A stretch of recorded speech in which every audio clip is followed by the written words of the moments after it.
इस तस्वीर में आपको दो इंसान नजर आ रहे हैं। एक तरफ विष्णु तिवारी, एक तरफ गुरमीत राम रही।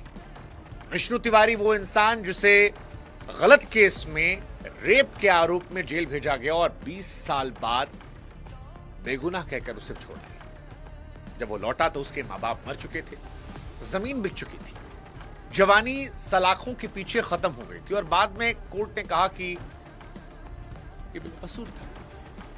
20 साल बाद।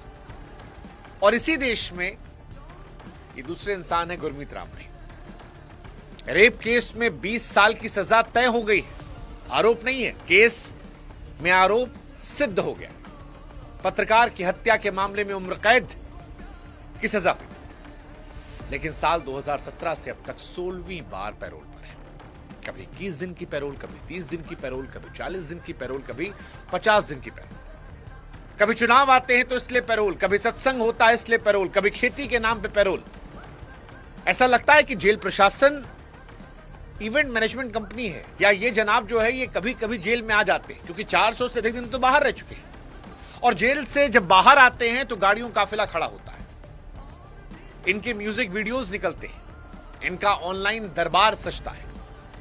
रेप जैसे संगीन आरोपों के बावजूद इनके भक्त हैं जो इनकी इबादत करते हैं, पूजा करते हैं, जश्न मनाते हैं। कौन है वो लोग मुझे नहीं पता, लेकिन हैं।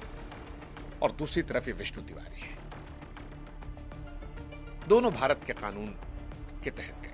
एक जिसने कसूर नहीं किया था लेकिन उसे 20 साल जेल में सड़ाया गया, दूसरा जिसे अदालत ने दोषी माना लेकिन फिर भी वो जेल से रोज बाहर रहता है।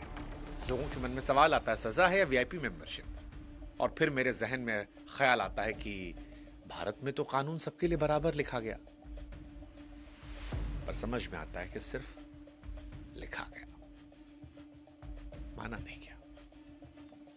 इसका प्राइम एग्जाम्पल है